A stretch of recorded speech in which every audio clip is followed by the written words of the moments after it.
is, guys? Boy Blasphemous HD, and we're probably fucking up right now because I'm about to watch 10 creepiest audio recordings. The original video is in the link down below. It's by Top Trending. Lego, even though I'm probably either gonna scare or depress the shit out of myself. My body is ready. It's probably not what I'm supposed to say when I'm about to watch this. I'm gonna edit that out. Nasty. 89.9 WKCR is an FM radio station based in New York. One odd night in the year of 1995, the radio station went offline for approximately 3 minutes. During this time, it was said to have been hijacked by a bone-chilling female voice. Brace yourself. After the first 2 bars of music end, it's guaranteed to bring shivers down your spine.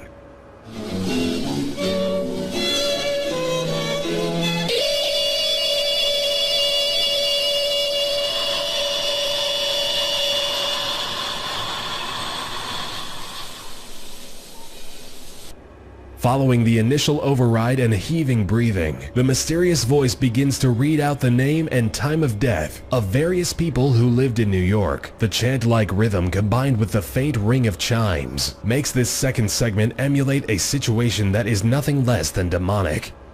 April 1988, Ruth wife of Rocco had a father me. October 1988, Morgan Schumate, father Barbara, husband of Elsie, Barbara's dad. August 22nd, 1985, Irene McGillis DeTulio. The voice was never traced, nor was any major connection made between the names being read. This leaves the paranormal events as an outright shocking mystery. About 7 years ago, on March 9th, 2008, a 10-second clip of an eerie, unidentifiable voice was discovered in the midst of a historian's research, which dated all the way back to 1860. This recording was created using a phonautograph, which was the bleeding edge of sound-based technology at the time. Compared to the audio we are used to today, this clip sounds nothing less than a demonic chant you would hear in your worst nightmare.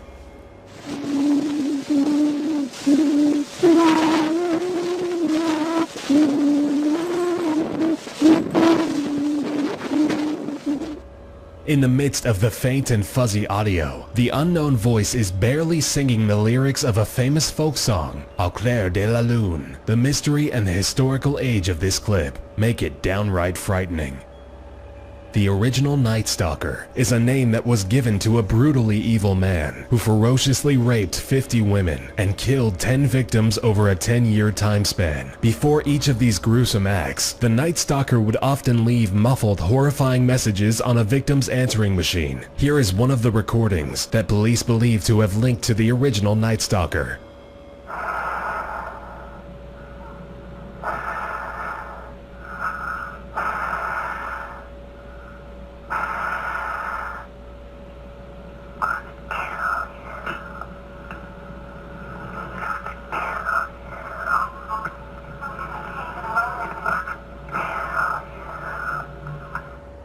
The Night Stalker was never convicted and is still out there today. It's frightening to consider the possibility that your answering machine could contain a similar message any day now.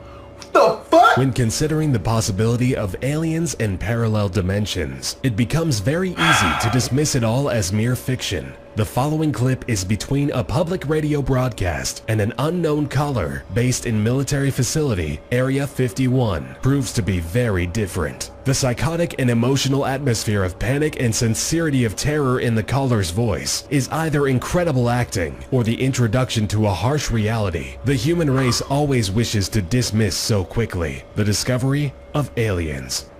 Hello, Art? Yes. Hi.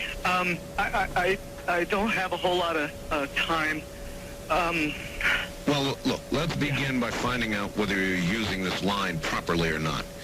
Area 51. Yeah, that's right. Were you an employee or are you now? A former employee. Former employee? I was let go on a medical discharge about a week ago. They're gonna they'll triangulate on this position really soon. So you can't spend a lot of time on the phone, so give us something quick. Okay, okay, what we're thinking of as aliens are, they're extra-dimensional beings that in earlier earlier precursor of the space program made contact with. They are not what they claim to be. I started getting... In some way, something knocked us off the air, and we're on a backup system now. It's the government, or... I don't know. The caller claims that the aliens are actually extra-dimensional beings, and they are not what they claim to be, which means that they are able to access a dimension we are unable to decipher. The fact that science is still catching up to these complex areas of study leaves us to ask ourselves, are we constantly surrounded by invisible, extraterrestrial entities that we fear so greatly? Vladimir Komarov was a Russian astronaut who made a journey into space that was cut short due... Give me a second, man. I keep hearing fucking sounds behind me. Shit the fuck off.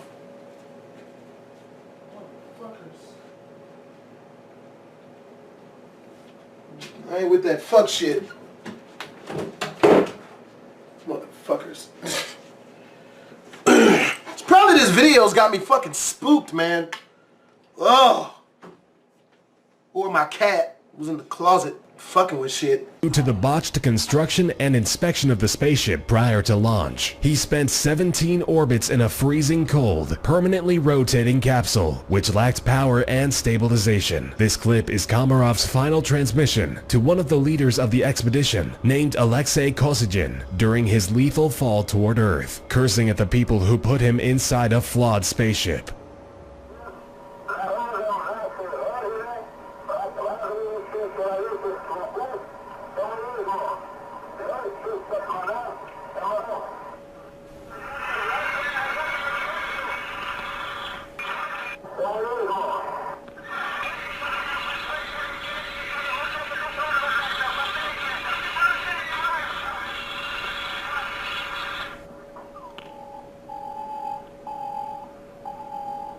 Damn! Listening to the final words of Komarov, combined with the beeps of nothingness, is horrifying in its own way by observing such a tragic death.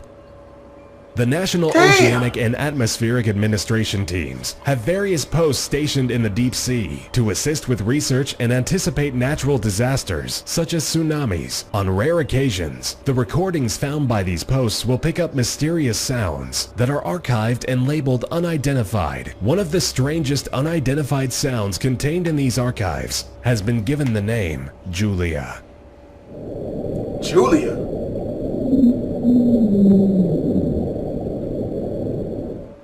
This humane, eerie, woman-like voice, combined with the fact that less than 5% of the ocean has been explored, leads us to the terrifying reality that entities with behavior completely unknown to humans may be lurking in the uncharted depths of the ocean.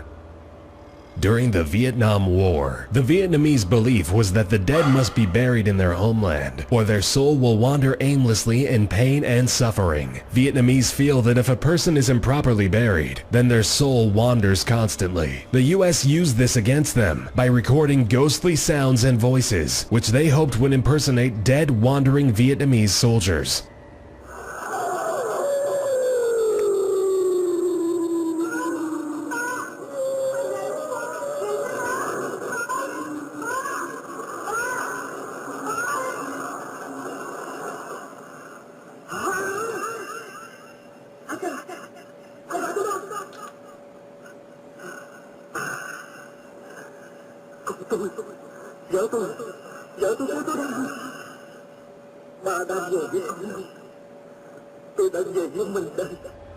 The sense of torture and emotion instilled in the ghost's voice, combined with the story, makes this recording genuinely sinister. We must think about the torture and torment the Vietnamese must have been going through by having this ghostly, religiously offensive clip constantly play through the cold, dark tunnels throughout the war. Very creepy indeed. The unexplored secrets of our galaxy will always be mysterious to us as humans. The Cassini spacecraft is a ship that was sent to Saturn in 2004. Since then, it has been recording various data about the planet, completely new to us. During this expedition, the spacecraft has been detecting intense radio emissions from the planet. These signals have been compressed to become audible to the human ear, and this is the result.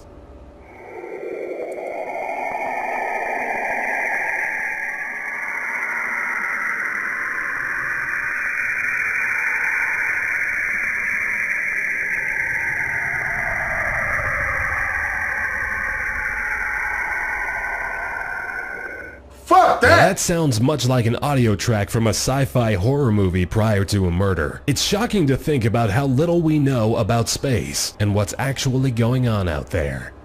Nope. One of the most heart-wrenching stories is of the Jonestown Massacre. The People's Temple was a cult led by Jim Jones, which held approximately 1,000 people. Jones isolated his followers at a place informally named Jonestown and promised them a utopian society where everything would be equal. In the end, Jones' narcissistic and extremist religious beliefs led him to killing over 900 people, including children, with cyanide-infused Kool-Aid. The following is the clip of Jones' last words while he brutally committed mass genocide among his followers.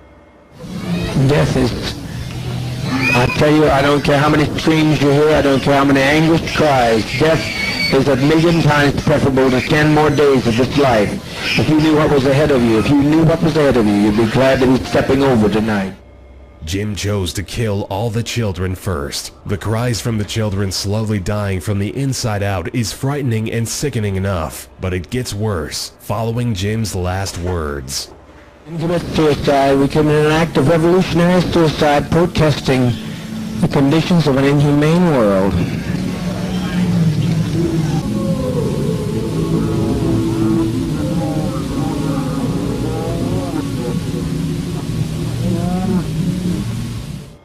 After Jim speaks his final words and the poison was finally setting in, you can clearly hear a very alarming demonic growl, followed by faint demonic chants. Once everyone was confirmed dead, Jim Jones would take his own life by shooting himself in the head. It's not a surprise that an act as disgusting as this can awaken the presence of evil supernatural beings. The WOW signal was a radio signal detected by astronomer Jerry Amon while he was taking part in an extraterrestrial investigation using a radio telescope. During the investigation, a signal was discovered coming from deep space in the constellation of Sagittarius. Here is a snippet of the recording.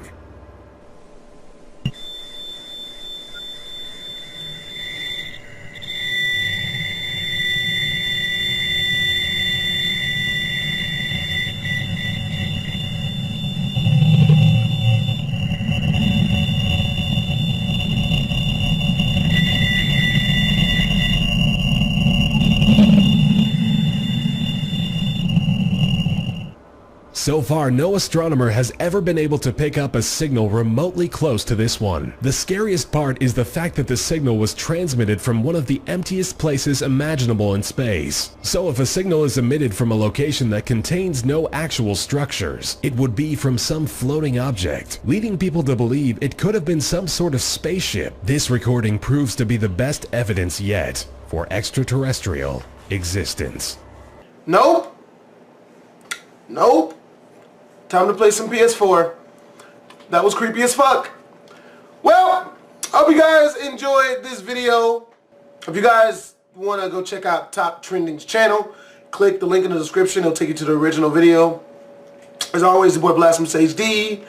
I'm up out of this bitch. Twisms. Make sure to check out my prank channel. I'm uploading 2 brand new pranks every single week, as this one you see on the left. Click the annotation if you want to watch that, or look in the description where I'll leave a link for the people who are on phones. And as always, Blasphemous HD out.